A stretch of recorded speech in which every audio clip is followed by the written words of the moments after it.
Hello and welcome to episode 133 of the Ego Chall Podcast. My name is Preston Byers, and as always, I'm joined by my co-host, Justin Binkowski. And on today's episode, we are talking about the retirement of one of the greatest Call of Duty players of all time and one of the clutchest Call of Duty players of all time. We also have CDL ROSTERMANIA confirmations, stuff that we talked about last week that has, or 2 weeks ago, that has finally been confirmed. And we'll probably talk about Black Ops 6, which just released this week, as well as players are getting used to it. Bink has, I'm sure, been getting used to it a little bit. But before we get to any of that, how are you doing, Bink? I'm doing all right. Like you said, we had some big news on the retirement front. Seems like that's at least happening once for one legend every offseason in the past couple of years. We also have the actual release of the game that we're going to be seeing in pro play this year, and a couple of the rosters that we had rumors and reports of were officially confirmed. So we got some decent stuff to talk about and ready to hop right in. So on Wednesday, October 23rd, Clayster announced his retirement from competitive Call of Duty. And, obviously we talked a lot about him over the course of this podcast over the last few years. But just like the headline would be 3-time world champion, certainly one of the greats. If you're going to talk about the greatest of all time, he has to be one of the first 3, 4, 5 names mentioned, I think. And certainly one of the most animated and most exciting players in terms of trash talk, which, we've talked about on this podcast. That is like part of the fabric of competitive Call of Duty. That kind of stuff is just baked into what competitive COD is all about. And I think Clayster kind of typified that more than pretty much anybody that I can remember or think of off the top of my head. So right off the bat, what do you think of Clayster's retirement? Kind of what was your initial reaction when you saw the tweet? Yeah, I still haven't watched the entire video that he did. I watched the first couple minutes of it because he dropped that announcement while I was driving, so I didn't have time to watch the full thing yet. But he made like a 30-minute video. So Mm-hmm. obviously, if you guys are fans of Clayster and whatnot, and want to show that some love, definitely do so. But yeah, I mean, my immediate reaction was just not necessarily super surprised. I mean, based Mm-hmm. on the way everything was shaken out in the off season and the rumor mill and all that, it sounded like he was going to be on the outside looking in. And at his point in his career, it doesn't seem like he would want to, go back down into the challenger's pit and try and grind his way back up. So, obviously, I think very highly of Clayster, and I have tons of fond memories of him over the years. I'm gonna miss seeing him competing, but it doesn't sound like he's going too far away. I don't think there's been anything officially announced, but the last couple of years when he wasn't competing at champs, he was a part of the CDL broadcast, and it wouldn't be the biggest shock to me either if he became a part of the broadcast team for this upcoming season going forward. Um, Also, wouldn't necessarily shock me if he decided to, go a different route. I don't know. He's definitely talented and a smart enough player to be a coach. I don't know if he would really want to do that. He's another player though that definitely has made a decent amount of money in recent years. Where if he wanted to, sort of start his own team or something, though, he probably could be able to do that. So definitely has some options. Will be interesting to see what he does from here. But yeah, obviously, thanks Clay for all the memories from the ponytail days and the shooting the crossbow at the raid van and at the raid van in Black Ops 2 to just all the trash talk like you mentioned, everything like that. And it's been a good run and definitely a lot of good memories. And yeah, we'll have to see what the future holds for him. He's definitely the last of his era. I was looking back at some of the events because when I got into competitive Call of Duty, that was 2013. So he would have been on Unite at the time, and obviously Unite is like a thing that like newer fans don't even know about, because I don't even know when the last time they would have Yeah. fielded a team would have been. So like that was my introduction into competitive COD, and at that time, I don't know how old he would have been. He's like 31, I think now, so he would have been 20 or something like that. But he was already kind of like in the old man role on his team, because he was the oldest player on his team by several years, and he was teaming with Huddle, Spacely, and Slacked, who were all like 15, 16-year-old, like 16-year-old kids. And they weren't even able to go to champs that year when they in 2013, because you had to be 18 to compete at champs.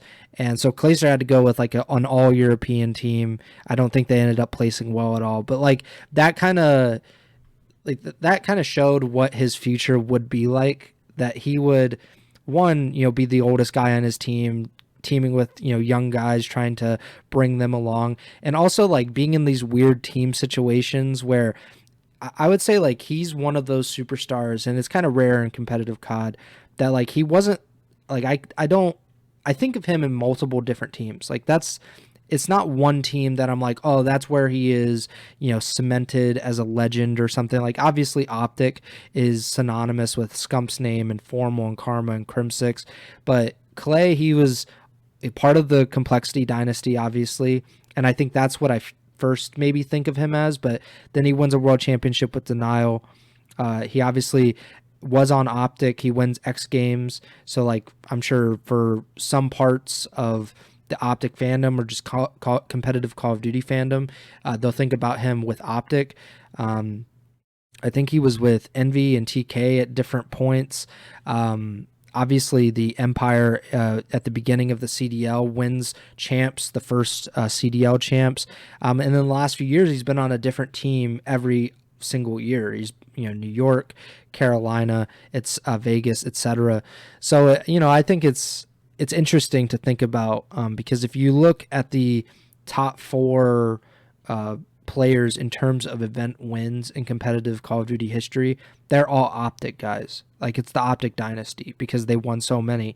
And I didn't even mention FaZe, because that's probably the team that a lot of people, think about Clay with as well.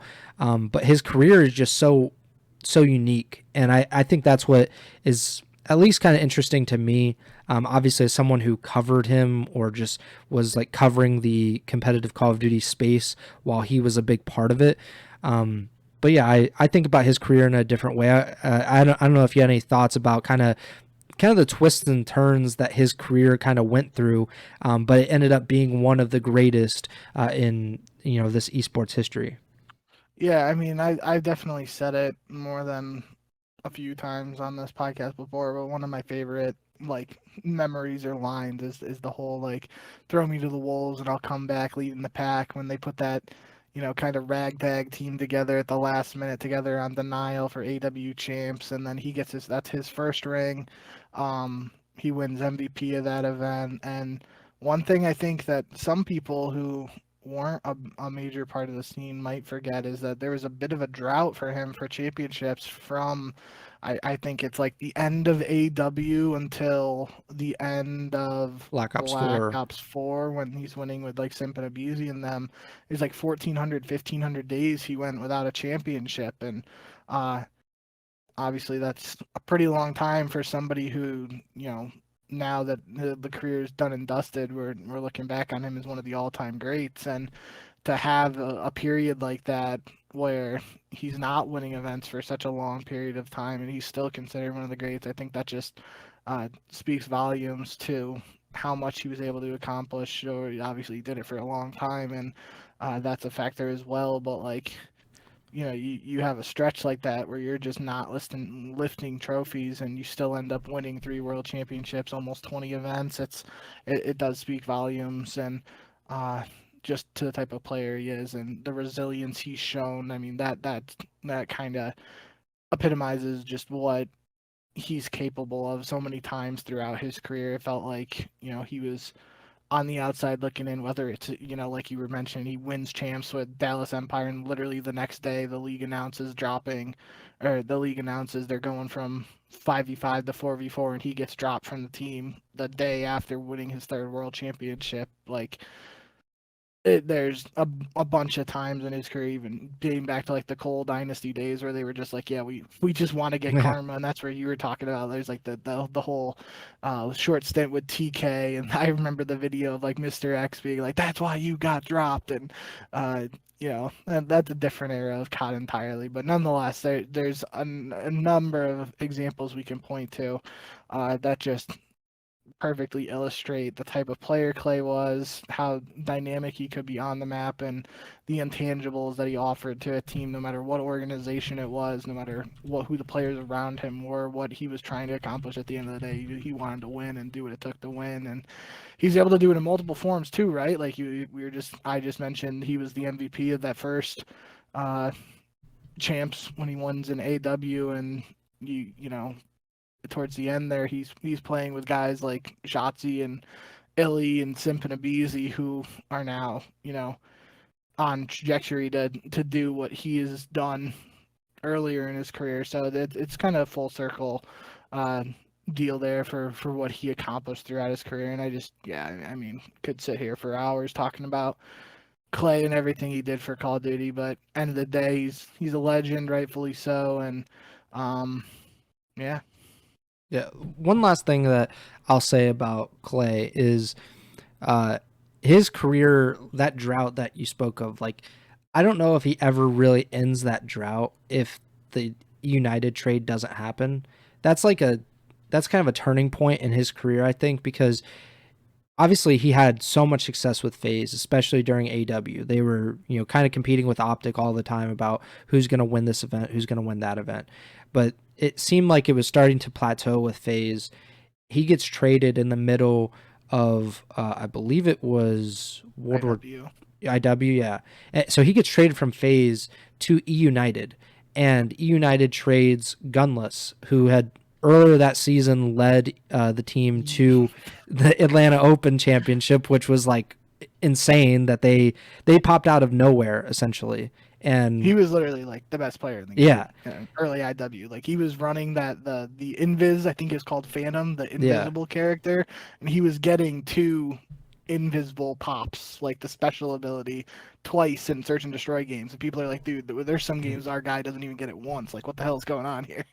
Yeah, so Gunless, he like basically forces his way out of United. There was, a dispute between Gunless and the organization. He ends up getting traded to FaZe, and I think at the time, like, I remember, I looked up the article that I wrote. This was in June 2017, and I remember Clayster being like pretty upset about the trade because he's going from FaZe, which was the second most popular team in the league, in the world. Like, he's on this big, well-known brand with players that obviously he's been teaming with for a while, and he gets traded to E United, which is just kind of like I don't say like a no-name brand, but it was like a much smaller, much more unknown entity at the time. Even even after winning the Atlanta championship, it was like, okay, like they won something, that's cool, but it wasn't like people were talking about United all the time, or it was like a big brand or anything. So he got traded. He was upset about it, understandably, but it was like the best thing for his career in the end, because they have like a lot of ups and downs. I remember E United being kind of like, I would say like a tilt team, where they would lose like a map or two and then like it's over. They couldn't recover from any of that. Like, once they faced adversity, it seemed like they just couldn't get it back on track. And I thought that was the way it was going to kind of end up for Clay and E United. But then 2019 comes around. They do really well at the first event. I think they got second. I think they might have lost the Optic at Vegas. And then it starts to spiral out of control. JCap and Clay have this like really public breakup. JCap ends up getting dropped from the team, and they bring in Simp, who obviously, it worked out, I would say, for E United. They end up winning the playoffs that year, which ends the drought, which I looked up was 1,400 days exactly for Clayster. He had went from September 2015 to I think that was July 2019. Wow. without any championships, and not including like some of the weird ones like the preseason stuff. So like he Yeah. goes nearly 4 years without a championship, and then they end up winning the world championship not too long after that.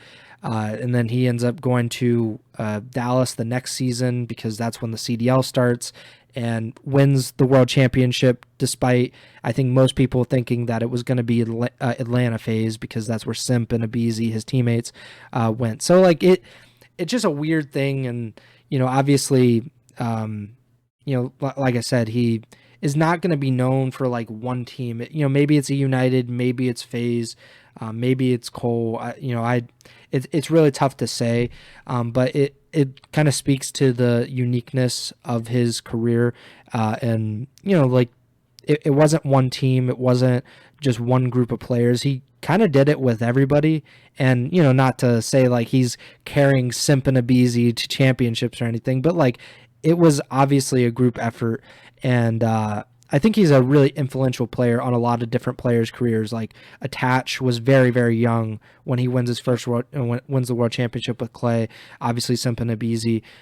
Guys like Illy and Shotzi were like in their rookie years as well with Dallas when they won it. So, that's a really cool aspect of Clay's career, and I'm obviously gonna miss him. I started to watch the video and I was like, I might cry during this video because he was definitely trying to make it pretty sad. So I was like, I don't know if I'm gonna watch the whole thing right now, but just a great career. You can debate like who the greatest of all time is. He definitely has like one of the most bizarre and like most interesting careers of all time. Like I put that up against anybody. Everybody else has like a pretty stable like relationship with their team. Like the Optic guys stayed there for multiple years, year over year. They're trying to win championships, and then they finally win that world championship. With Clay, it was like, okay, I'm with this team. Okay, I'm with that team, and then we're gonna try to win this world championship. And I think that just makes it a really cool thing. But yeah, best of luck to Clay. He said that he's keeping whatever he does next under wraps, but like you said, it's most likely gonna be something with the broadcast with the CDL because he has done that for the last few seasons. He seemed pretty good at it. It seemed like he was having fun with it. But yeah, coaching is probably an option. He mentioned in the video how he's known Brian Saint for like 15 years now. I think they even went to school together, if I'm not mistaken. And so, like, if he wanted to be part of the Carolina coaching staff or something along those lines, I'm sure that could be an option. But it seems like he's going to have plenty of opportunities to kind of do what he wants to do in his post-playing career. The other big news was Accuracy. This was another one that was not surprising necessarily that it happened.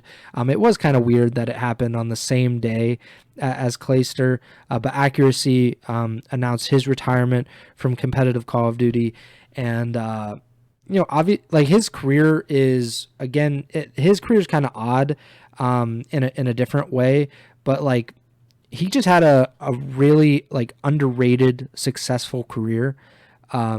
Because he was always kind of, in my opinion, overshadowed by a lot of his other teammates. Like even when he was on TK and they were winning events, like people were just talking about Kenny a lot of times, or they would, talk about Pharaoh. They wouldn't necessarily be talking about Accuracy. And the same thing when he was on Seattle in the Surge, people were talking about Pred and talking about Sib, not necessarily Accuracy, but I think we both agree like his clutch gene, if you want to call it that, like his ability to rise to the moment is like second to none. Like there's a reason that they call him the Iceman. He doesn't have like the championships that like maybe Formal or Scump do, but like the moments that he had are like just amazing. So first reactions when you saw the Accuracy also retired. Another similar situation to Clay and just the general perspective, we heard the rumors that Accuracy was potentially moving to coaching now.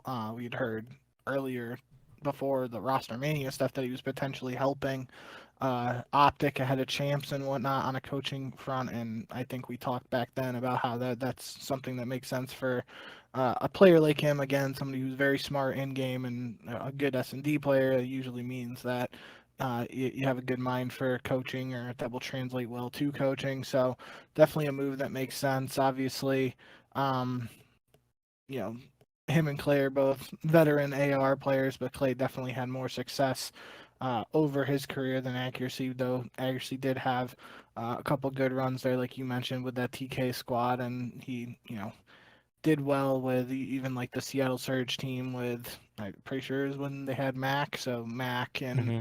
a Sib and Pred. So he was always one of those guys who was just like the veteran presence, doing what needed to be done on the AR front, and surrounded by players who were popping off and doing what they needed to do. And but even if he was a guy who would go like double negative in a hard point, you could count on him to show up in the search, and felt like at least once a weekend when there's a tournament, he's getting a 1v2, 1v3 clutch in the search at least once there. Or if it's not those, he's somehow getting away with a ninja defuse, which I to this day still blows my mind after all these years. Like, I feel like, especially if it's like a 1v3 situation and you're like, oh, the one person on the other team is actually okay, one guy on our team out of the three has to just stare at the bomb and make sure he doesn't get on it. I don't know how he got away with it so much after it became well known that he was going for it, but is what it is, and more credit to him for getting the job done even when people knew like that's something he could pull off, because especially in pro play, you don't see ninjas too often, but it feels like if somebody was to go back and tally him, that he would definitely be up there at the top of the list in terms of most ninjas of all time, if I had to guess. um so yeah, congrats to Agassi on his playing career, but I am excited to see what he's able to do on the coaching front. We can talk about that a little bit more here later, the team that he's going to be coaching this year and whatnot. But I think it's a move that makes sense. Like, again, like I said, for Clay, if he was to announce that he was coaching, it would make sense to me, and I could see it working for him. But for Accuracy, it's a move like, yeah, like I could totally see him being a really good coach, and he just has a really good mind for the game, and it makes absolute sense for him to be a coach. Like, if Clay announced he was going to do full-time content, that would make more sense. But if Accuracy said he was going to do full-time content, I would be like, yeah, I'm not really sure about that fit. Whereas on the coaching front here, I could see Clay doing it, but I can definitely see Accuracy doing it and thriving in that role. So I'm excited to see what the future holds for Accuracy as well.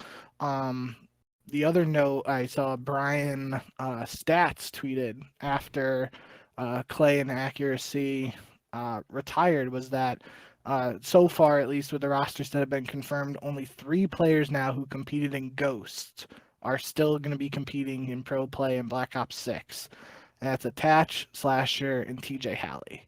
And even TJ Halley for me is a name. He really, to me, he like started to get known when him and Hook were on that Stunner team at the start of AW, and he Hmm. was like, TJ's gamer tag was like Sergeant Toast or something like that. Like, it wasn't even really TJ. Like, he went by TJ Halley, but for that event, like, one of his IDs was Toast or whatever. Um, so even that, like, to me, more like that's TJ's start in pro play. But either way you look at it, like, there are very few people who were competing in the old days just 10 years ago, and now, like, with Clay and Accuracy moving on, it's really Slasher and Attach are really, in my eyes, like the last 2 true long time vets standing. Yeah. Yeah. When I was looking up Clay, like his first big LAN was the national championship in 2010, which was, like 14 years ago. And you Yeah. look back at the rosters, it's like Stainville, like in his prime, and like, that kind of stuff. It's fun to look back on. And I think you could even look at the Ghost, like, champs, or, one of the big events from Ghosts. Like, if you look at those rosters, it's going to look insane because all of those players have been retired for like several years, and or just haven't been like a thing in several years. And I think that's kind of like the longevity of Accuracy is another underrated part of his aspect, or Yeah. underrated aspect of his career, excuse me. Where like I was looking at his COD Gamepedia, and it's like he gets started in like Black Ops 2 ish, like where he's like, all right, doing a little bit. He does play in Ghost, and then he's starting to like work his way up through AW, and it ends up being like until IW that he's like, okay, he's starting to make a name for himself at that point. But then World War II is the big one. That's where he's like, an actual player in the CWL at that point. He's with TK, with Kenny, Chino, and Theory. And obviously Chino isn't playing. Theory's been a coach for several years. Kenny is obviously at near the top of his game still, but that was Kenny's return. Yeah, and Kenny was like a revelation at that point. Like obviously people knew that he was going to be good, but he was like the best player in the world. When I saw him, I was like, this is ridiculous. This guy looks like Scump or something. He looked so good, and that TK team, they won championships with multiple different iterations of that roster, obviously, because they moved Chino out as well as Theory. They bring in Enable and Pharaoh. They end up winning the playoffs. They nearly win champs that year, and then they lose to EG in the grand finals. So and that was just kind of the beginning of what Accuracy. Like obviously he wouldn't get to that level again where he's in the finals or the grand finals of champs, but like he was a major player in the CDL era, specifically with Seattle, but he also did a little stuff with New York as well. This past season, Minnesota obviously didn't perform to the level that they probably wanted to, but man, he had a great career. Like he even stepped away for a little bit, I think, when his mom got sick, and he came back and he was still like a major player. So I think it's really cool like to see him move on into coaching and stay within competitive Call of Duty. That's always kind of my worry when players retire, or just sometimes they don't like necessarily announce like, oh, I'm retiring or whatever. They just kind of stop, and you kind of don't hear about them much again. But I'm glad that Accuracy at least is gonna stick around and contribute to competitive COD, and he has a lot of really good connections just around the league, but it's specifically with his new team as well. So obviously he's going to be with Cloud9 New York or whatever they're calling themselves, and that team is stacked with players that he played with, and I don't know, like that just seems like a good fit when you're going from playing to coaching, like that familiarity, having some kind of relationship or prior connection with those players, that exactly what they're capable of, exactly what they're thinking or what they're saying during the actual matches. And so he kind of has like he can almost like see into the mind of a lot of those players now.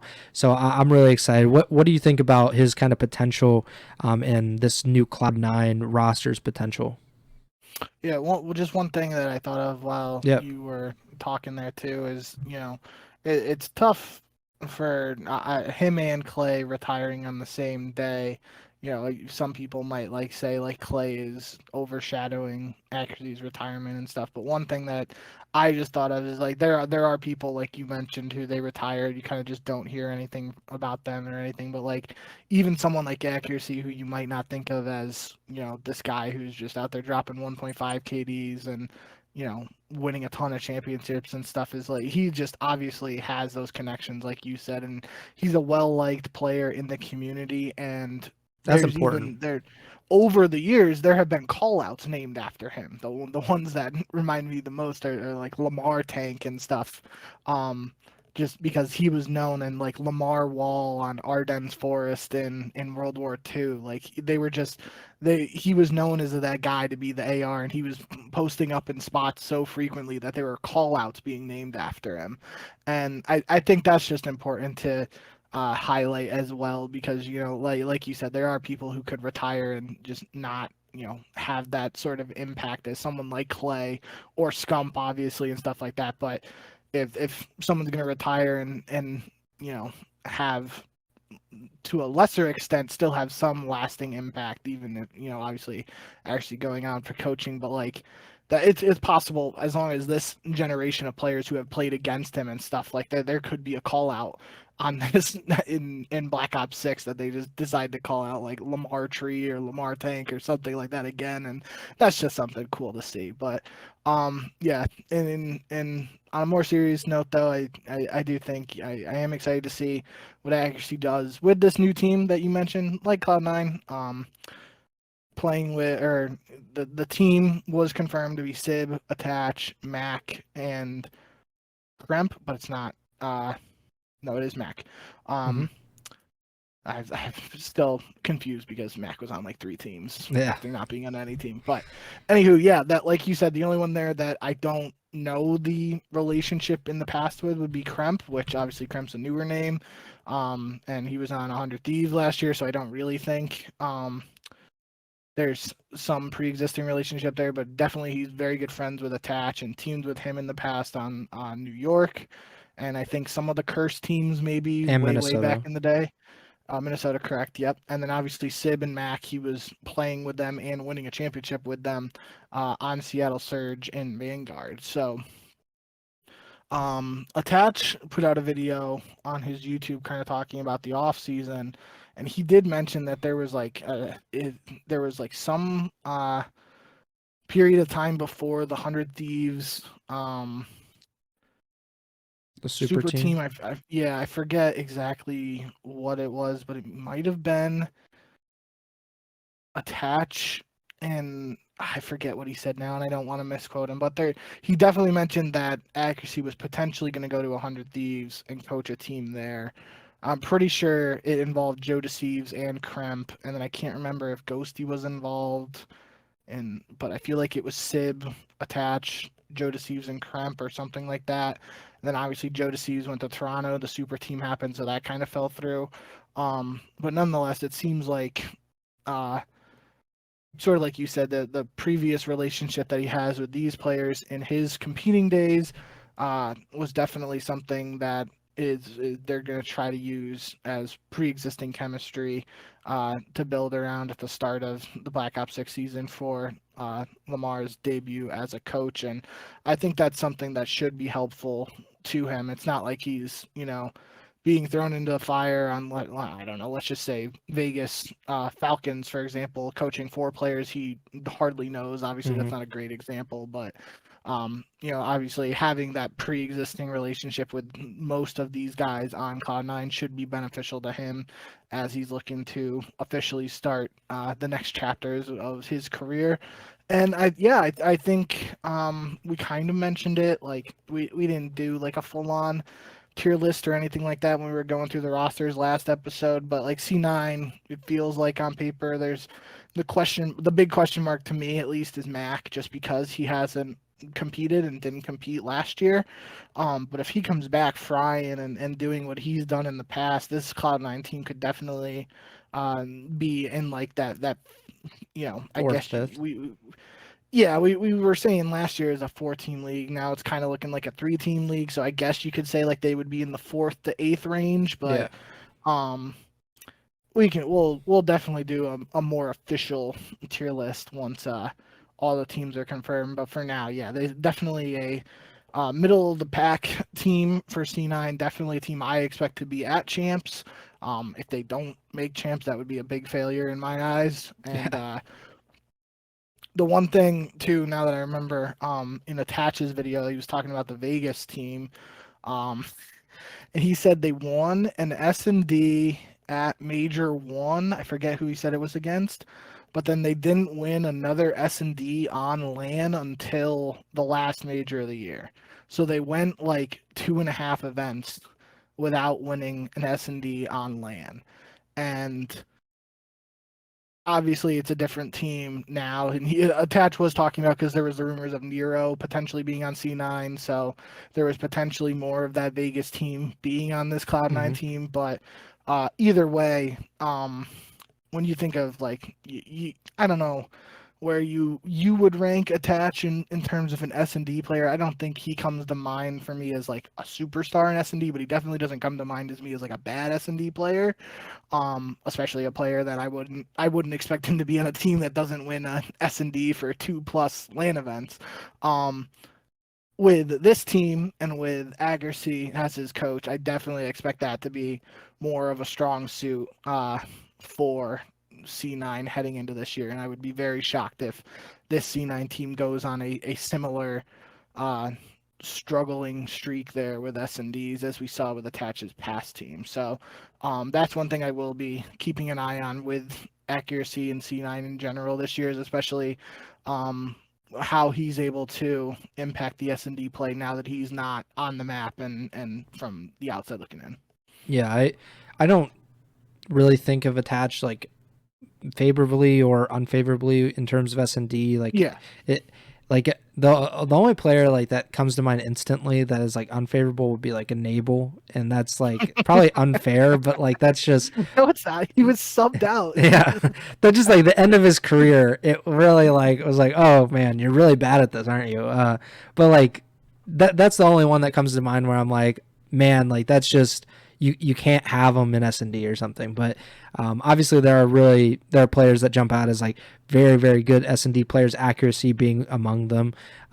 So it'll be interesting to see if that has any effect on C9 and how well they perform in S&D. But they were one of the rosters that got confirmed this week. We had talked about it on the last episode of like all of the rosters that were rumored or had previously been confirmed. But 3 rosters got confirmed this week. C9, obviously, like you said, Sib, Attach, Crimp, and Mac with Accuracy as the coach. And then in Boston, they're sticking with their roster that they had from the Esports World Cup, which is Snoopy, Purge, Cammy, and Awakening.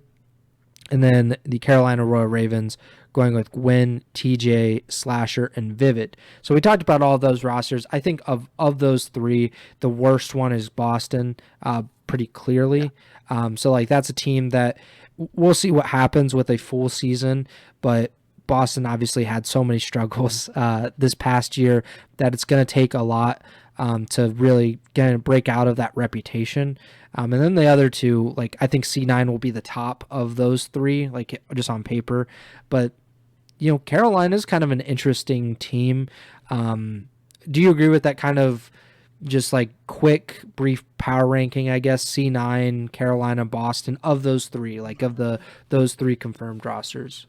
Absolutely. I think the important thing, we kind of talked about it at length, it feels like, over the last several months with Boston, but with Boston, they clearly had the options in front of them to continue to have Snoopy on the main roster and build around him, move on from Snoopy entirely, or like do like an academy team with Snoopy and do like a separate team in the CDL without him. And they are obviously going down the route of continuing to stick with him and build around him. So this is a major stepping stone from him, and all eyes are on him heading into this year to see if he is, what he's able to do, if last year was a fluke, anything like that.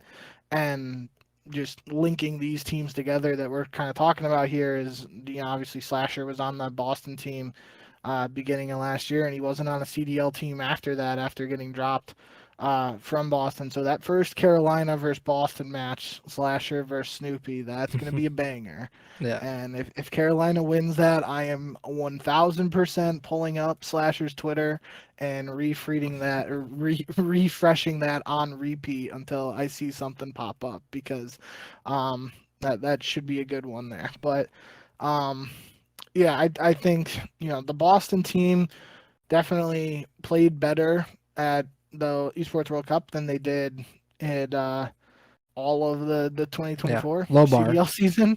But yeah, it's not exactly like the biggest accomplishment. So obviously I think very highly of Big Wake, so I like that. He's getting a shot here. Cammy's one of those players who, we've talked about it at length now. It feels like he was that guy in Cold War who was an MVP finalist, and since then it's kind of been up and down for him, so he's getting another chance here. And then Purge was a guy who was talked about pretty highly even by someone like Clay last year, as someone Clay wanted the team when it didn't work out, and he's getting another opportunity. So it's big for them, all those guys, and they're just going to have to try and take advantage of this opportunity with Boston and go from here. I will say the one thing that I did wanted to bring up in Boston's announcement tweet was just just a simple phrase to start the tweet, but here to stay. I thought that was that's something that other people could like see in passing and not really think much of it, but to me that stood out just because of the rumors earlier this offseason about Boston potentially leaving the CDL. And I know I was pretty vocal about how big of a loss that would be just because of Boston's willingness as an organization to host events and enter this league, and what they've been able to do in such a short period of time in terms of, creating a fan base and being willing to pay the money to host these events in consecutive years, Mm-hmm. all that stuff. So it is good to see that Boston is here to stay, even if this roster isn't the most competitive on paper. But we've said it before. There's at the end of the day, you still got to play the team put in front of you, and you still got to play the games. So they could prove us wrong and a lot of people wrong, but for now, yeah, I think I'd expect C9 to be the best team out of the three teams that have been confirmed recently. Carolina after that. Um, Kind of talked about it a little bit last episode with they're potentially being in an AR role. If he's not, then potentially TJ being in like a flex AR role. So some interesting stuff potentially going on with the Carolina team. But yeah, C9, Carolina, and Boston in that order for these three rosters that were recently confirmed. And I also found a double meaning in that Boston here to stay thing, because I think it could also just apply to Snoopy and how people were calling, like, bench him, put him in challengers or whatever, and like he's the only one standing still. And I think it'll be really interesting to watch, obviously, just like last season was. I don't really see like a huge advantage for him to go down to challengers and play, like, unless you're just like, all right, just keep playing like every day or whatever. Maybe you get more frequent competition, but I think that he's good. I'm a Snoopy truther, so I don't know. Maybe I'm on an island there, but I think that it's better for him to be in the CDL and just play against CDL level talent. It's definitely, if you believe in Snoopy being a top player and developing into a superstar, then yeah, keeping him in the CDL makes sense, and trying to develop him in that way. But obviously the saying, there's like three sides to every story, the one side, the other side, and then the truth. Like, there is the rumors going on last time, or last season, when like Slasher got dropped from Boston, and obviously we don't know the full truth, but there were accusations being thrown around that, like, one example Slasher mentioned was like Snoopy just didn't know the spawns on Invasion Hardpoint or something, or it was Karachi Hardpoint or something like that. He was like insinuating that like a very simple spawn that pro players should know, Snoopy didn't know. And it's like, if there are things like that that aren't being developed, and it's just kind of like Snoopy just run around and get kills, then that's where I could see potentially an organization being like, okay, we want to send this guy down to challengers, help him learn some fundamentals and stuff like that. But end of the day, it's not like a professional athlete where you're sending them down to the minor leagues or something to work on their jump shot, or work on their mechanics for pitching and hitting and sort of thing. It's like, if you can shoot straight, you kind of got to figure some things out along the way, and the best place to figure out some of this stuff is in the CDL, because like you said, that they're going to be playing against the best of the best. So multiple ways you can look at it, but yeah, either way you do slice it, like, this is a big opportunity, because I feel like in other scenarios, players similar to Snoopy's skill and situation might not have been given a second chance like this. And Boston sticking with him, that should mean a lot to him, and he's got to do what he can to try and prove that he's worth it. Yeah, and they've just put a lot of faith in him, so it's not surprising at all that they're like, okay, like, we're just gonna, like, even with Zed being gone, like, they, he departed after the season. I don't know, maybe Dens is the one kind of pushing it. I don't know what the exact like hierarchy there. Obviously the conspiracy theory was Censor was the one that's pulling the strings, so I don't know. Like, and then there's Shawnee as well, who I believe had played with Snoopy like when he first became eligible or something. Like, so I don't know.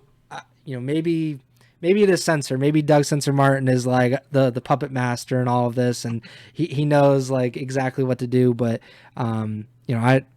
they have obviously, like, they would have pulled the plug. Like 11 of the 12 CDL teams would have pulled the plug and said like, okay, we're done here. Like, he's either going to be in challengers or he's going to be completely gone. obviously the breach feel differently. Whether they're right or wrong, I guess will be decided by this season, because I thought it might be the end of last year, because that's how we were talking when Slasher ended up getting benched or getting released, and all of the stuff came out, the accusations and stuff. I thought at that time it was going to be the rest of the season was going to be like, prove it or lose it kind of thing with Snoopy. That was not the case. Maybe this season will be, but we'll kind of have to wait and see on that. But one thing I forgot to say about C9 was when you were talking about Attach and how like Vegas last year struggled in S&D for most of the year. Isn't part of that just like they changed rosters several times when, they got criticized pretty heavily at the time of like, why are you changing these rosters? And then they just like went 0-6 or when they brought in ASIM. Like that was just like, okay, like this is obviously not working out. So I think part of that is just they tried to maybe tinker a little too much with their rosters, and that kind of resets a lot of S&D troubles. I think that's at least the theory, is that S&D is one of those things where you need time and practice and reps together to have success. And if you keep changing the rosters, even if it's just one person moving in and out, like that's gonna mess with the chemistry and some of those things. So I don't know, maybe that's just having a solid 4-man team will kind of solve some of those issues. But I also think accuracy in general probably could solve a lot of those issues. I will say too, I don't know for sure what the substitute situation is going to be like for Cloud9, but we've talked at length before about coaches being listed as subs and stuff like that. Accuracy wouldn't be a bad sub to have if you're going to go down that route and have a coach listed as a sub. Like, he's fresh off of competing. It's not like someone like Theory, who his last time like legit competing was a long time ago. Even like Marky B, when Marky B had to step in, like he was several years removed from his actual competing days. Like if shit hit the fan at Cloud9, they needed an emergency sub and they got Accuracy listed as their sub. Like that, you could do worse in that situation. So who knows? Maybe we'll actually get to see the Iceman step in for some S&D games if stuff isn't going well for them. But that probably isn't most likely. Next up, we got events. So these are some of the reports and rumors that are going around about what the 2025 CDL schedule might look like. CDL Scrim Intel reported that the first ever CDL event in Chicago is, quote, being worked on for this season. And Breaking Point reported that currently this is what it's projected to be. Obviously could change. We saw a lot of changes even mid-season for the past few years, I think. But what they're hearing is that there will be 4 majors and then champs. The first major will be in Barcelona in Spain, Major 2 Dallas, Major 3 in Fort Lauderdale, which is near Miami, Major 4 in Chicago, and then champs in Toronto. So that would be a pretty cool event schedule. First one in Spain. Obviously first CDL event in Spain. I don't know when the last big event would be, if there was one. I don't know if Esports World Cup ever went to Spain. I know they were in France one year, but EWC, so I don't know. I don't know but obviously that would be huge for Heretics in particular. They would be like, I hope it happens. I think that would be an incredible atmosphere. Just like the first time that's happened, especially with an all Spanish team. Hopefully they don't start in the losers bracket. That would really suck. But hopefully they're in the winners bracket for that one.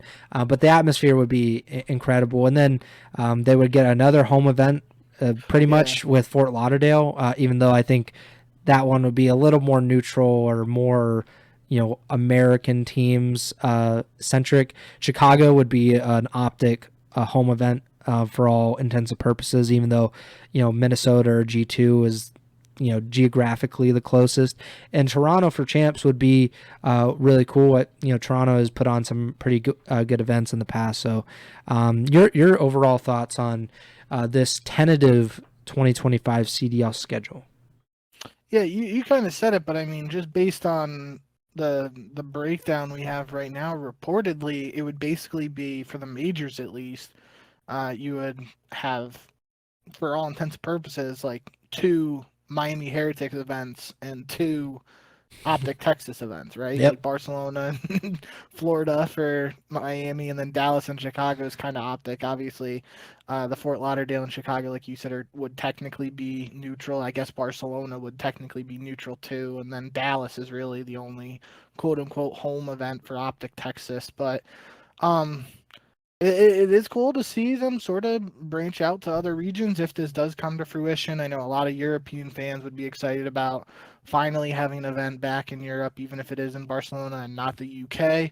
A lot of people would be excited about that in that side of the world, so that'd be cool for them. And then Toronto for champs potentially. That would just put, if Toronto ends up winning champs this year, then we'll have another cycle of the debate we had last year when Optic won for a quote unquote home champs. But I do think it is cool to have, obviously we don't know how it shook up or how it broke down in terms of splitting up these events and stuff. But if it's sort of like a thing where like Toronto is being rewarded for consistently hosting events by getting champs, then that would be kind of cool. But Hmm. um, otherwise, yeah, I think we'll have to wait and see if this is confirmed. My suspicion is that I would be very surprised if we got immediate confirmation of the champs location, even if it is being Oh yeah. reported as Toronto right now. No Like that's chance. usually, we usually get the major schedules and the regular season events, and then the champs announcement happens much closer to champs in the middle to late part of the regular season. So, um, for anybody listening to this or seeing the reports and stuff, probably gonna have to wait for confirmation on the champs bit of it if I had to guess. But now that Black Ops 6 is out, we could be hearing any day what is going on with the CDL season. Yeah. I mean, I wouldn't book any flights or even think about booking any hotels for the time being. That's just, especially for champs, when like you said, they are almost always going to announce it like in March, April, May, that kind of stuff. Like they are never like right now. Like we're going to announce it 8 months in advance. That's just not how the CDL has operated at any point. So we'll see what happens. Obviously, these schedules are subject to change, and they typically do change at least in some form or fashion. We had a New York major at one point that just got canceled and replaced. And obviously, last season they held an event in Burbank with no fans. So like that's always a possibility, I guess. I don't know who would technically be hosting this Chicago event. Like usually it's a team stepping up. I would assume that Miami is actually hosting Barcelona and Fort Lauderdale. I can't think of any other teams that would do that. Optic probably in Dallas, probably at the Esports Stadium. Toronto, obviously, and then Chicago. I don't know if it's Optic just being like that's kind of like our secondary home base, and we'll host an event. I don't know, but it'll be cool. Chicago is obviously one of those markets that the CDL should be hitting. Also, New York and LA are markets that they should be hitting as well, but that just doesn't seem to be a priority, at least for the teams involved, because LA, they haven't had an event that isn't like a neutral site since like the pandemic. So I just think that's not something that LAT or I don't know what Gentlemates is really going to do. Like it would be cool to go back to France, just like obviously EWC where Clayster threw his medal that was fun. Maybe we can go back. But right now it's looking like 4 majors and champs, and Barcelona will be a blast if it ends up happening. Any last thoughts on that before we move on? Not necessarily on the schedules, but you Yep. mentioned Gentlemates. I did just want to highlight now that with the confirmations of C9 Boston and Carolina's rosters, the only teams we're officially waiting on as of now are the Vancouver Surge, Minnesota Rocker, and Los Angeles Gorillas, because we still don't have confirmation that Gentlemates has actually acquired that Mm-hmm. LAG spot. We unsurprisingly haven't heard much from LAG, so Unusual of still them. waiting on 3 teams. as of the launch of the game, which I feel like if we went back, there might have been some other off seasons where that number was higher. There were definitely some seasons where that number was lower because everybody was announced but Paris Legion. But either way, They were still looking those for the pennies in the couch. either way, yeah, those are the three teams we're waiting on now. Otherwise, all the other teams have been announced, and we've talked about them at length at this point too. So we're Black Ops 6 is out, and we're officially getting into as close to the 2025 CDL season as we can get now. Yeah, so if you're looking for more of an in-depth kind of dive into those rosters, go back to the last episode, 132. That one we talked about almost all, I think all of the rumored or Yep. confirmed rosters at that point, and we, at least talked a little bit about each one of them. So if you want to listen to that, go listen to that. Black Ops 6 though released. Your overall first impressions on the game. I have not seen a ton of positive feedback. Surprisingly, usually Treyarch has a good PR team going on in the first week. Usually the reaction is pretty positive, and then it kind of starts to sour after that. But what have you thought of Black Ops 6 over the past few days?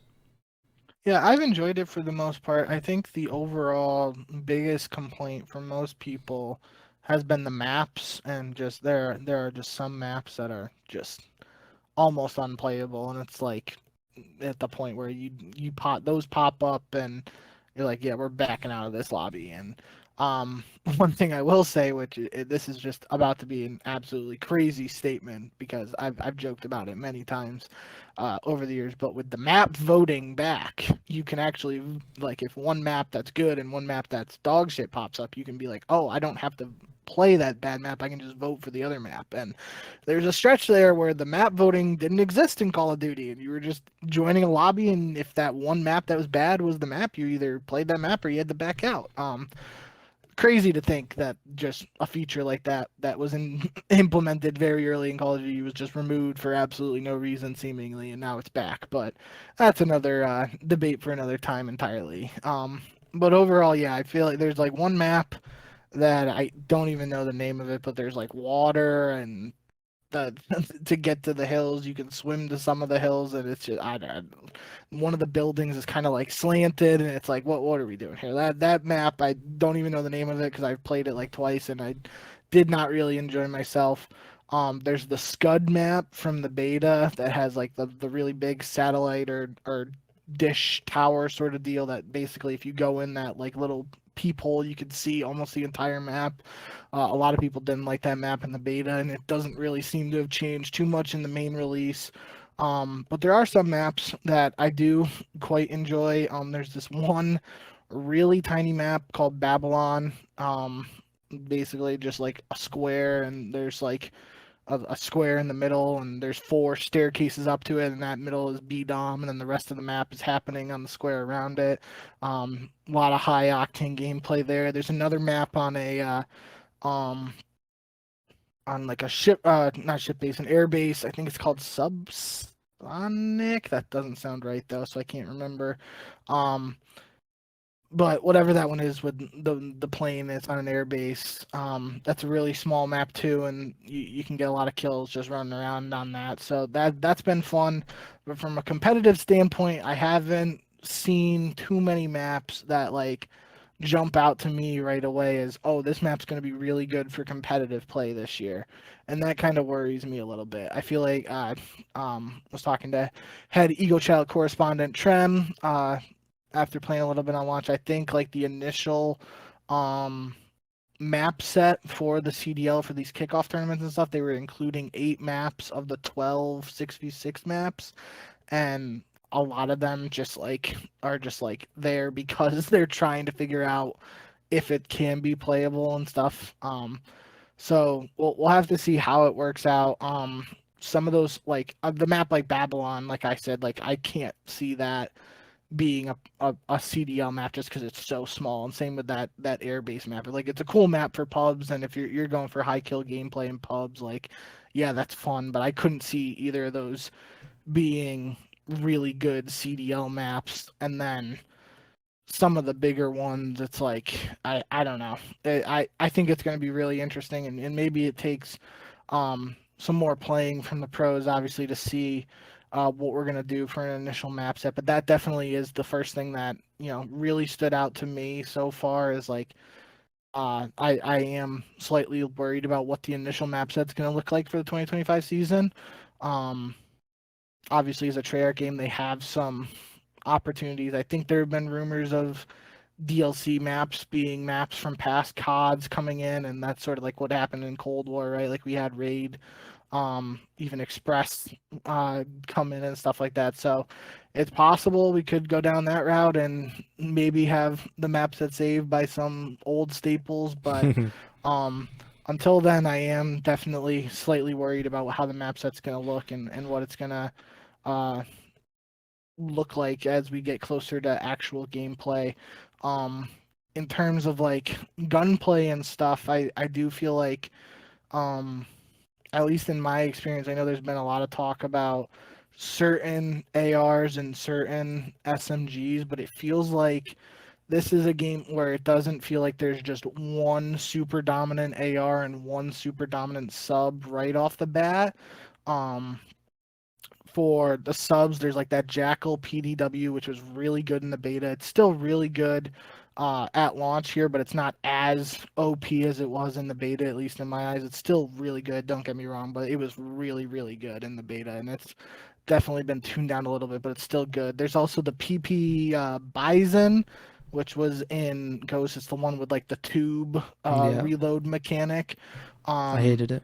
that's that's pretty good now, and I kind of like it.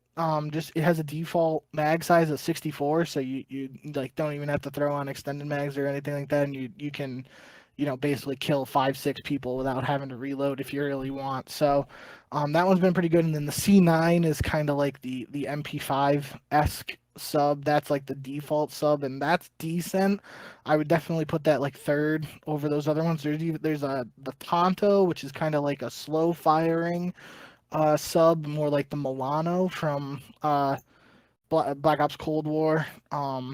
So there's options there for the subs, and then obviously ARs. There's like the XM4, which is the M4, the Model L, which is like kind of like a slower shooting AR, and then uh, the one Trem has been calling it his Maddox, and I don't know.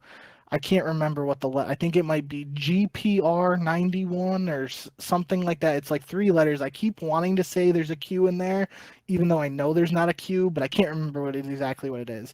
But it's like one of the ARs you unlock around level 30. That's been my favorite gun so far. It's a gun that has pretty good. I didn't I was playing with Tremor at the time. I first got it level 1. I was like, wow, I don't like this gun, Trem. I can't believe you say you like it so much. And then I got through a couple of games with it, got some attachments on it, and I've really liked it since then. Um, but um, my overall point there is that it seems like there's some variety, and obviously it's very early. Game's only been out officially for less than 48 hours at this point. It could very well get to a point where we get back to that more um, staple standpoint of just being a boring meta, for the lack of a better term, like just one dominant AR, one dominant sub. But um, there is the potential, I feel like, at least at this stage, for there to be some experimentation with the weapons. And who knows, we might have that game where it's like there isn't just that one dominant gun, and some people might prefer one over the other, and we see some variety, which I think would be cool to see. So, still early days on that front. We'll have to see how it develops, and very easily could turn into a situation where the pros just find one gun and one set of attachments for the gun, and it turns out that's just the best, and that's what everyone's using. But we'll see. It's still very early days.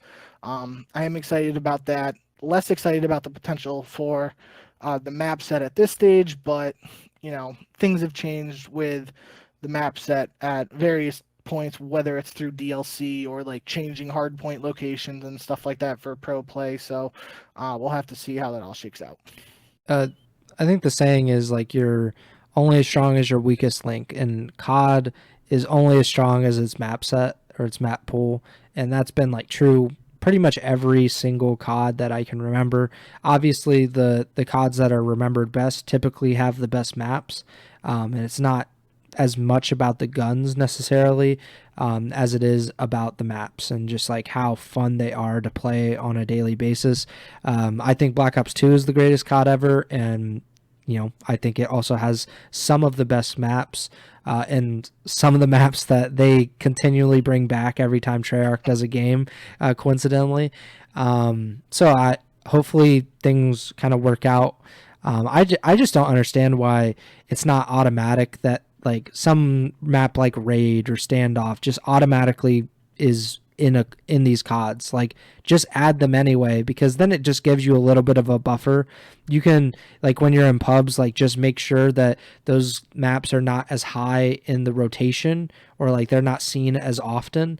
But I still think like they should be in the game, so like players can have them as like a backup, especially in competitive. But that's just kind of the cohesion that Activision and Microsoft have with the competitive community. Like obviously that $25 million CDL investment was put to good use, and the devs are very much on top of what the competitive environment needs to succeed year over year. But we'll see how things go. I will say, just thinking about it now a little bit, the one map I think will probably be, I'm saying this kind of without having the S&D knowledge, but like just playing pubs and Dom and Hardpoint and that sort of thing.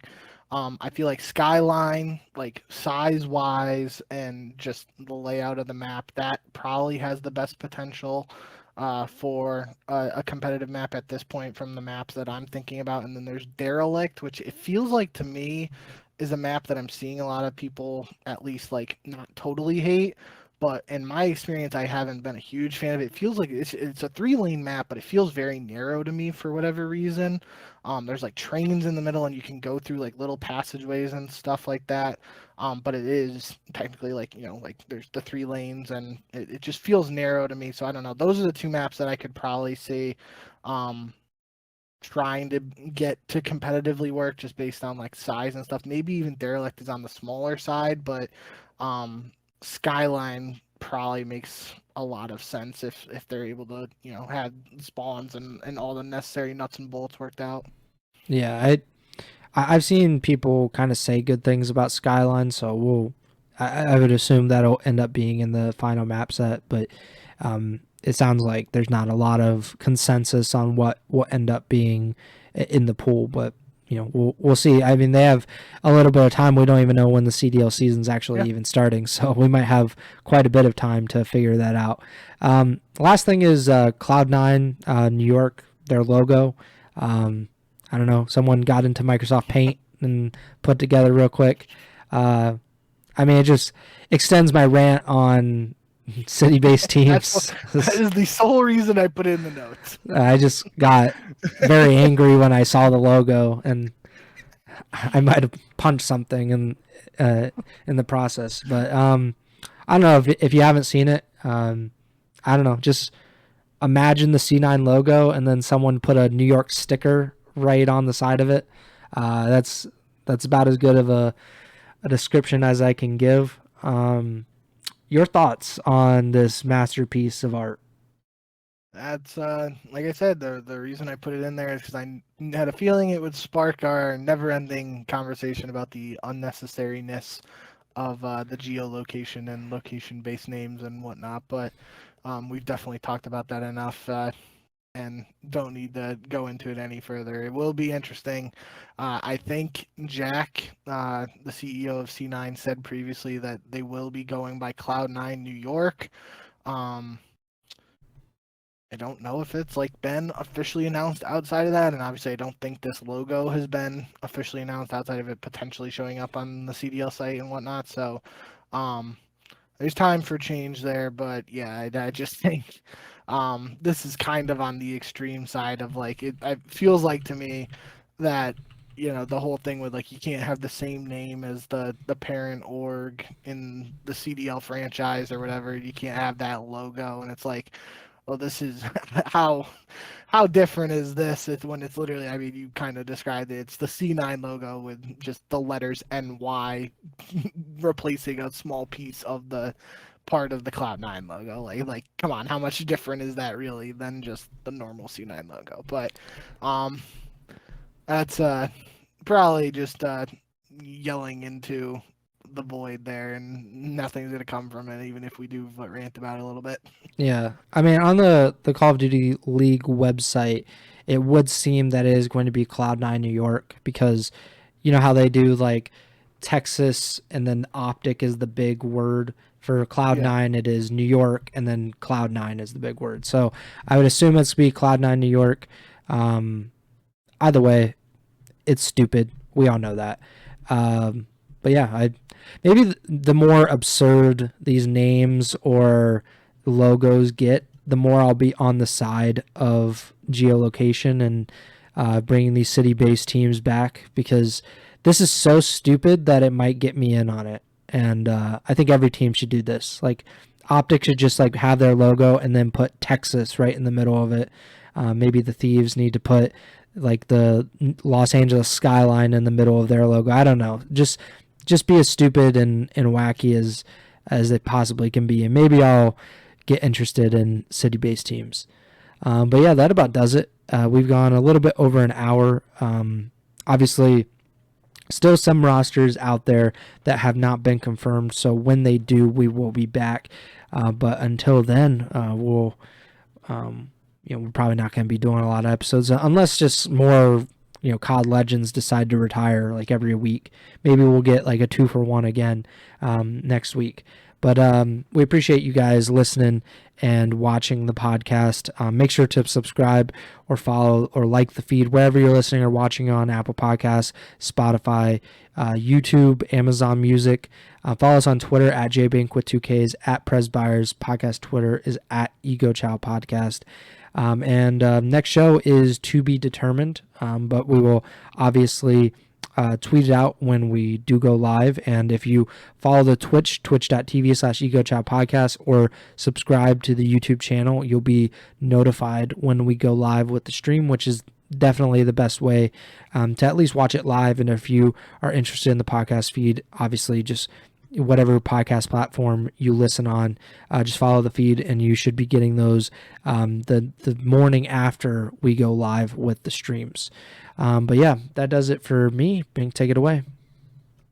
Yeah, thank you guys as always for the support. We are inevitably inching closer to the actual CDL season now that Black Ops 6 is actually out. So I hope you guys are enjoying Black Ops 6 at launch. Oh, excuse me.